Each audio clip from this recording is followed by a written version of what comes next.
नमस्कार, प्रश्नकाल में आपका स्वागत है। मैं हूं अखिलेश सुमन और मेरे साथी अरविंद कुमार सिंह। प्रश्नकाल में हम आपके सामने लेकर आते हैं राज्यसभा में पूछे गए अतारांकित सवालों को।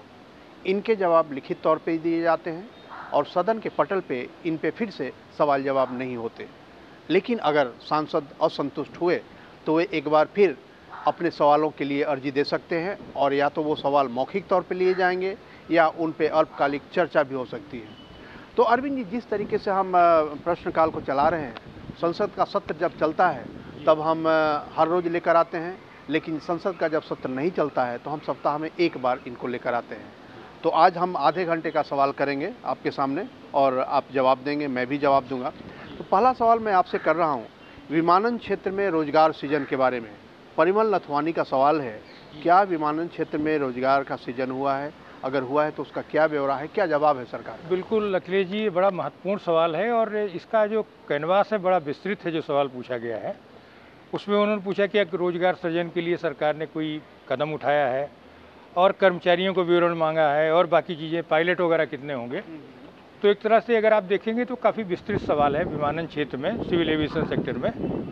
तो उसका जो जवाब सरकार ने दिया है वो ये कहा है कि 15 जून 2016 को जो एक राष्ट्रीय नागर विमानन नीति जो जारी हुई थी उसमें बहुत सारी परिकल्पनाएं की गई थी और ये था कि जो रीजनल कनेक्टिविटी है, इसमें अलग अलग इलाकों में जो है वो हवाई उड़ानों की संख्या को बढ़ाना, हवाई अड्डों को ठीक करना, ये सारी चीज़ें शामिल की गई। और अगर आप देख रहे होंगे तो इस बीच में काफ़ी जो है वो सुगमता आई है। बहुत सारे ऐसे हवाई अड्डे जहाँ जो सेकेंड वर्ल्ड वार से बंद पड़े थे उनको भी एक जीवन मिला है।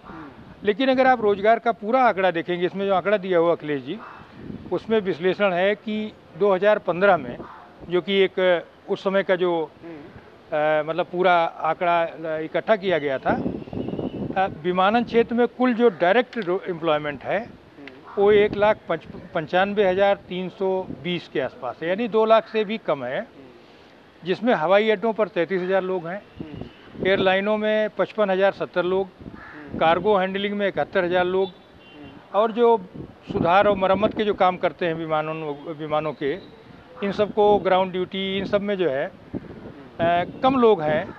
लेकिन ये कहा गया कि जो पायलट है ना, जो जिसको मान के चलते हैं, उनका कहा कि पायलट 8,327 हैं जो नियोजित हैं।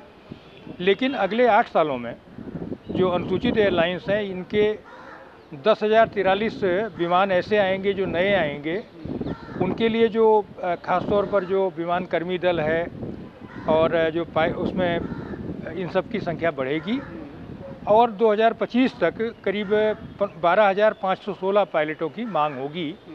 लेकिन इसमें जो एक सवाल और भी जो है ना महत्वपूर्ण अखिलेश जी, की ठीक है कि रोजगार अगर आप देखने में कुछ कम लग रहा होगा, इतना बड़ा हुआ है, लेकिन महत्वपूर्ण यह है कि जो विमानन क्षेत्र है वो अप्रत्यक्ष रोजगार काफ़ी पैदा करता है। आप देखते हैं अगर एयरपोर्ट है तो उसमें दुकानों की संख्या होती है और बाकी बहुत सारी चीज़ें होती है। अब अखिलेश जी, अगला सवाल भी विमानन सेक्टर से ही है और एयर इंडिया पर कर्ज को लेकर सुरेंद्र सिंह नागर का सवाल है। उन्होंने जानना चाहा है कि एयर इंडिया, जो कि मतलब एक तरह से भारत के गौरव के रूप में निरूपित रहा है, वो किस तरह से कर्ज के दलदल में है, क्या स्थिति है बेसिकली। हाँ, उनका सवाल है एयर इंडिया पे कर्ज कितना है, और यह भी सवाल है कि जब पूरे देश में हवाई जहाज़ों की वृद्धि हो रही है, हवाई सेवाओं की वृद्धि हो रही है, अन्य सारे कंपनियां जो हैं फ़ायदे में है, एयर इंडिया क्यों घाटे में है? तो सवाल सरकार का साफ है, वो कर्ज है, एयर इंडिया पे कर्ज है और एयर इंडिया पे जो कर्ज है वो 55,308 करोड़ रुपए का कर्ज है। काफ़ी बड़ा है और ये कर्ज लगातार बढ़ता गया है। सरकार ने सिर्फ अगर 2017-18 का ही ब्यौरा दिया है, उसमें है कि एयरक्राफ्ट का लोन है 18,181 करोड़ रुपए, वर्किंग कैपिटल का लोन है 37,126 करोड़ रुपए, और इसको दोनों को मिला दें तो 55,308.52 करोड़ रुपए है। तो दोनों तरह के कर्ज हैं। एक तो एयरक्राफ्ट खरीदने में भी आपको कर्ज लेना पड़ रहा है और जो लगातार हर रोज़ की जो आवश्यकताएं हैं उसके लिए भी, वर्किंग कैपिटल के लिए भी कर्ज लेना पड़ रहा है। तो इसके अलावा यह भी है कि जब एयरक्राफ्ट का आप एक्सपेंशन करते हैं, एयर इंडिया का एक्सपेंशन करते हैं, तो इसके लिए दोनों चीज़ों की ज़रूरत होती है। सरकार का यह कहना है कि डोमेस्टिक एयरलाइंस में बहुत बड़ी वृद्धि हुई है, घरेलू हवाई सेवाओं में वृद्धि हुई है, लेकिन एयर इंडिया इसके बावजूद भी घाटे में इसलिए है कि हाई इंटरेस्ट बर्डन है, हमारे पर कर्ज बहुत पुराना एक कहे कि विरासत में कर्ज मिला हुआ है। दूसरा है कि कंपटीशन जो लो कॉस्ट जो एयरक्राफ्ट है, जो कम कीमत में कम कीमत में चलने वाले, भाड़े भी कम होते हैं, तो उनकी तरफ से काफ़ी कंपटीशन है। उसके बाद हाई एयरपोर्ट चार्जेज है, एयर इंडिया के चार्जेज हाई एयरपोर्ट हैं क्योंकि काफ़ी ज़मीन एयर इंडिया ने ले रखी है। हाँ जी। और उसके अलावा जो एडवर्स इम्पैक्ट होता है इंडियन रुपी का डॉलर के साथ जो संबंध है, उसका भी एक एडवर्स इम्पैक्ट होता है। और ऑपरेशन का भी कॉस्ट एयर इंडिया में अन्य एयरलाइनों के मुकाबले ज़्यादा होता है। और अरविंद जी, कई मामलों में तो देखेंगे कि जिस तरीके से एयर इंडिया के विमान हैं, और एयर इंडिया के विमानों में अगर आप बैठेंगे तो आपको ज़्यादा लेग स्पेस भी मिलता है, क्योंकि वो प्राइवेट कंपनियों की तरह पूरे तरह ठूस कर यात्रियों को नहीं बिठा सकते हैं। सामान भी ज़्यादा ले जा सकते हैं। सामान भी ज़्यादा ले जाते हैं, तो आपको जहाँ वहाँ 1 किलो सामान अगर बढ़ गया तो आपसे 250 से 500 रुपये लेंगे, और यहाँ पे 30 किलो का होता है। तो इसलिए भी एयर इंडिया ने जो सहूलियतें दी हैं पूरे यात्रियों को, उन सहूलियतों से तुलना करें तो घाटे को उस यार्ड स्टिक से नहीं नापना चाहिए। लेकिन फिर भी घाटा तो घाटा ही है। अब सवाल आपसे मैं कर रहा हूँ पुलिस थानों के बारे में। राकेश सिन्हा का सवाल है, बीजेपी के सांसद हैं राज्यसभा में। उनका कहना है कि पुलिस थाने जिनका अपने भवन ही नहीं है, बहुत सारे ऐसे पुलिस थाने हैं जिनके पास भवन नहीं है। अब उन्होंने केंद्र सरकार से पूछा है कि आप बताइए कि पुलिस थाने कितने हैं जिनके पास भवन नहीं है, और अगर नहीं है तो क्यों नहीं है, क्या उपाय है? नहीं, ये अपने आप में अखिलेश जी, ये सवाल ये भी साबित करता है कि सांसद जो है किस तरह की जानकारियों को एकत्र करते हैं, जानना चाहते हैं, और उसके बाद इन जानकारियों का उपयोग करते हुए वो सरकार पर दबाव बनाते हैं कि ये जो चीज़ें हैं, और ये उनकी संवेदनशीलता भी दिखाता है, क्योंकि भवन नहीं होगा तो असुविधाएँ होंगी, पुलिसकर्मियों को भी असुविधाएँ होंगी। और एक बड़ा जो संख्या बल है पुलिस का, उनमें अगर आप देखे होंगे खासतौर उत्तर प्रदेश और बिहार में तो ये कहा जाता है बैरकों की स्थितियाँ बहुत ही चिंतापूर्ण हैं, जो पुलिस वालों के आवास की स्थिति भी ठीक नहीं है।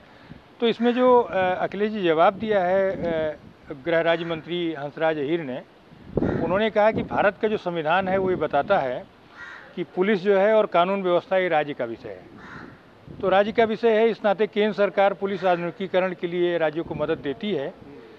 लेकिन इसमें पुलिस संगठनों पर आंकड़ा जो इकट्ठा हुआ है, वो आंकड़ा इकट्ठा किया bureau of police research and development BPRND, उसकी जो ताज़ा रिपोर्ट है वो ये बता रही कि इस समय पूरे देश में 863 ऐसे थाने हैं जिनके पास कोई भवन नहीं है। पूरे देश में है पुलिस स्टेशन जिनके पास भवन नहीं है। और ये भी दिलचस्प बात है कि हम लोग संचार क्रांति के इस दौर में जी रहे हैं अखिलेश जी, 267 ऐसे पुलिस स्टेशन हैं जिनके पास टेलीफोन नहीं है, 267। और जिन पुलिस स्टेशनों के पास आधुनिक वाहन नहीं है उनकी संख्या 273 है। और और जिनके पास वायरलेस भी नहीं है उनकी संख्या 129 है। यानी अगर आप देखेंगे तो 21वीं सदी में संचार क्रांति के बीच में जीते हुए, और अगर आप जब दिल्ली में हम लोग हैं बैठे देखते हैं इतनी बड़ी बड़ी अच्छी अच्छी गाड़ियां हैं, तो ये, लेकिन राज्यों में इसका मतलब है कि बहुत सारे ऐसे राज्य हैं जहां भी पुलिस पर बहुत ज़्यादा उनके इंफ्रास्ट्रक्चर पर, उनके सुविधाओं पर ध्यान नहीं दिया गया है। ये आंकड़े इस ओर इशारा करते हैं। और कई राज्यों में वाकई चिंताजनक स्थिति है, और जो पुलिस आधुनिकीकरण के लिए भारत सरकार मदद कर रही है अखिलेश जी, उससे ज़रूर स्थितियाँ सुधरी है, क्योंकि थानों के भवन के निर्माण के लिए, इक्विपमेंट के लिए, इसके अलावा जो आधुनिक आपका जिसको बोलते हैं हम लोग उपकरणों के लिए, या जो है वाहन के लिए आधुनिकीकरण के मद में उसमें धन दिया जाता है। अब अखिलेश जी, अब एक दूसरा सवाल है, बड़ा महत्वपूर्ण सवाल है कि जो अफ़गानिस्तान और पाकिस्तान से जो हिंदू शरणार्थी हैं, वो उनकी स्थिति के बारे में अमर सिंह का एक सवाल है, क्या इसमें क्या जवाब है, क्या स्थिति है इनकी? हाँ, सवाल है कि 3 वर्षों के भीतर अफ़गानिस्तान और पाकिस्तान से कितने शरणार्थी आए। सिख और हिंदुओं के बारे में खास तौर पर उनका सवाल है, कितने लोगों को भारतीय नागरिकता प्रदान की गई, और शेष लोगों को कब तक नागरिकता प्रदान किए जाने की संभावना है। तो अभी आप देख रहे हैं कि एक बिल आया था, सिटीजनशिप अमेंडमेंट बिल लोकसभा से तो पारित हो गया, लेकिन राज्यसभा से पारित नहीं हो पाया। उसमें पहले के जो प्रावधान थे कि 12 साल जो भारत में रहेगा, जो हिंदू, सिख, जैन या क्रिश्चियन, ये सारे लोगों को नागरिकता देगी। 6 साल में ही अगर अब घटा दिया गया कि अब 6 साल रहेंगे, लेकिन वो पास नहीं हो पाया राज्यसभा से। लेकिन उसके आलोक में अगर देखें तो उसके पहले के जो प्रावधान थे, उन पहले के प्रावधानों के मुताबिक ही अभी तक कोई सटीक आंकड़ा उपलब्ध नहीं है कि कितने लोग वहाँ से आए हैं। अच्छा। विगत 3 वर्षों के दौरान अफ़गानिस्तान से कितने हिंदू हैं, कितने सिख हैं, कितने लोग आए हैं, इसका सटीक आंकड़ा नहीं है। कई बार शरणार्थी सूचना देकर नहीं आते, कई बार ऐसे ही आ जाते हैं, फिर उसके बाद उसका डेटा कोलेक्ट नहीं किया गया अभी तक। लेकिन ऑनलाइन प्रणाली में उपलब्ध जो आंकड़े हैं, उनके मुताबिक पिछले 3 वर्षों मतलब 2016 से 2018 के दौरान सभी धर्मों के 1595 पाकिस्तानी और 391 अफ़गानिस्तानी प्रवासियों को भारतीय नागरिकता प्रदान की गई है। मतलब केवल हिंदू सिख नहीं, उसमें क्रिश्चियन भी होंगे, उसमें जैन भी होंगे, पारसी भी होंगे। अफ़गानिस्तान, पाकिस्तान तथा बांग्लादेश से आने वाले अल्पसंख्यक समुदायों, मतलब वहाँ के जो अल्पसंख्यक हैं, हिंदू, सिख, बौद्ध, जैन, पारसी तथा ईसाई प्रवासियों के ऑनलाइन नागरिकता आंकड़े को रखने का प्रावधान 2018 में शुरू किया गया था। उपलब्ध आंकड़ों के अनुसार तब से अब तक अफ़गानिस्तान तथा पाकिस्तान से 295 हिंदू और सिखों को भारतीय नागरिकता प्रदान की गई है। तो सवाल जिस तरीके का था, सवाल अब यह है कि 2018 से सारी प्रक्रिया ऑनलाइन कर दी गई है, इसलिए अब आंकड़े मिलने शुरू हो जाएंगे। लेकिन पहले चूँकि ऑनलाइन प्रक्रिया नहीं थी तो कौन कहाँ है, अब इसका विवरण सरकार के पास नहीं था। अब आगे सवाल करते हैं, फिर देश में एक बार आते हैं बंधुआ मजदूरों के बारे में। बंधुआ मजदूरों के कल्याण और पुनर्वास से संबंधित सवाल है, क्या जवाब है सरकार का? बिल्कुल अखिलेश जी, देखिए बंधुआ मजदूरी जो है वो अपने आप में मानवाधिकारों के जो सबसे बड़े उल्लंघन में से एक माना गया था। और इसीलिए जो है आपको याद होगा कि काफ़ी पहले जो है जो हमारे जो नोबेल पुरस्कार विजेता हैं जो है कैलाश सत्यार्थी, ये लोग भी, स्वामी अग्निवेश जैसे लोग जो है, कई ऐसे आंदोलनकारी ऐसे उभर के आए सामने जिन्होंने बंधुआ मुक्ति को लेकर काफ़ी लंबी लड़ाई लड़ी। और एक विधायी व्यवस्था भी हुई कि बंधुआ मुक्ति के लिए जो है एक कानून, सख्त कानून आया। और उस कानून के अलावा भी जो बंधुआ रखने वाले जो लोग हैं उनको सज़ा देने के अलावा सरकार ने व्यवस्था की कि बंधुआओं की मुक्ति और पुनर्वास भी होना चाहिए, क्योंकि वो छोटे छोटे कर्ज पर वो जो है एक तरह से बंधुआ रहे हैं तमाम बड़े ज़मींदारों के यहाँ, कोई खानों में, कहीं कुछ और। तो उनके पुनर्वास को कैसे किया जाए, इस सब को लेकर के जो हमारा लेबर मिनिस्ट्री है, श्रम और रोजगार मंत्रालय जो है, ये इनके पास आंकड़े और व्यवस्थित आंकड़े होते हैं। लेकिन जो पहले जो योजना थी जो 1978 में लागू हुई थी जनता पार्टी के शासन के दौरान, उस योजना में अब तक चला आ रहा था बहुत कम धनराशि थी। 17 मई 2016 से बंधुआ मजदूरों के पुनर्वास के लिए जो केंद्रीय योजना है उसको नवीनीकरण किया गया अखिलेश जी, और उसमें कुछ धनराशि वगैरह भी बढ़ाई गई पुनर्वास के लिए मदद जो है। तो अभी जो है क्या किया है इन्होंने कि जो बाल श्रमिकों के रूप में या दूसरे रूप में छुड़ाए गए बच्चे और महिलाओं के लिए 2 लाख रुपए मुक्त कराए गए बंधुआ मजदूरों से लेकर के उनको 1 लाख रुपया मुक्त बंधुआ मजदूरों को, और विशेष वर्ग के लाभार्थी जो है, जैसे अनाथ हैं, बच्चे हैं या बलात् भीख मांगने वाले हैं, इनसे लेके जो है जो अलग अलग जो है जगहों पर तस्करी में छुड़ाई गई महिलाएं, इनको 2 लाख का प्रावधान, फिर इसके अलावा कुछ और में मामलों में 3 लाख का प्रावधान किया गया है। और ये जो पुनर्वास की जो वित्तीय सहायता है वो भारत सरकार द्वारा 100% जो है वित्त पोषित है। मतलब उनका ये कहना है कि भाई सारी सहायता सरकार दे रही है, केंद्र सरकार। और उससे इस बीच में हमने ये देखा है कि काफ़ी आंकड़े बढ़े हैं, मतलब लोगों को मदद करने की संख्या बढ़ी है इस बीच में अखिलेश जी। ये जो अभी दिया है इसमें कि भारत सरकार ने बंधुआ मजदूरों का नए सिरे से सर्वेक्षण कराने के लिए राज्यों को, हर राज्य को, मतलब हर जिले को 4.5 लाख रुपए, और मूल्यांकन अध्ययनों के लिए 1 लाख रुपए, और जागरूकता उत्पन्न करने के लिए 10 लाख रुपए हर साल, ये भी सहायता का प्रावधान है। तो इस तरह से कई कोशिशें की गई हैं। और पुनर्वास सहायता में ये कहा गया कि अगर अपराध सिद्धि की कार्रवाई पर तत्काल ध्यान दिए बिना जिला प्रशासन छुड़ाए गए बंधुआ मजदूर को 20,000 रुपये की तत्काल सहायता देता है, क्योंकि आप छुड़ाते तो हैं लेकिन उसके बाद उनको कैसे उनका भरण पोषण चलेगा, तो उस तरह से 20,000 रुपये की सहायता। तो ये इस तरह से जो है कई तरह के प्रावधान किए गए हैं। उम्मीद ये है कि अखिलेश जी आने वाले समय में जिस तरह की कोशिशें हो रही हैं उसमें जो बंधुआ श्रमिक हैं वो नक्शे से गायब होंगे, क्योंकि यही लक्ष्य भी है सरकार का। अब एक सवाल अखिलेश जी तटीय सुरक्षा को लेकर के है कि उसके तहत राज्यों के किस तरह के प्रस्ताव हैं। ये डी कुपेंद्र रेड्डी जी का सवाल है, क्या जवाब है इसमें? हाँ, ये सवाल है गृह मंत्री से। और गृह मंत्री सवाल ये किया गया है कि कर्नाटक सहित देश के तटीय क्षेत्रों से लगे विभिन्न राज्यों ने विभिन्न चरणों में क्रियान्वित की जा रही तटीय सुरक्षा योजना के तहत अपनी अपेक्षाओं के संदर्भ में क्या क्या अनुरोध किया है और क्या प्रस्ताव भेजा है। तो सरकार ने कहा है कि देखिए प्रस्ताव भेजे हैं, सभी राज्यों ने अपने अपने प्रस्ताव भेजे हैं और उन प्रस्तावों के तहत केंद्र सरकार सहायता कर भी रही है। जो केंद्र सरकार ने जो तटीय सुरक्षा योजना बनाई है, उस योजना के तहत तटीय राज्यों या संघ शासित प्रदेशों को 204 तटीय पुलिस स्टेशनों, जो वहाँ के अन्य सिविल स्टेशन हैं उनसे अलग 204 तटीय पुलिस स्टेशन बनाए जाएंगे। Marine police station. हाँ, मेरीन पुलिस स्टेशन। उसके अलावा उनको 60 जेटी दिए जाएंगे, जो छोटे जेटी होते हैं। 429 नौकाएं दी जाएंगी और 284 चार पहिया वाहन दिए जाएंगे, गाड़ियाँ दी जाएंगी।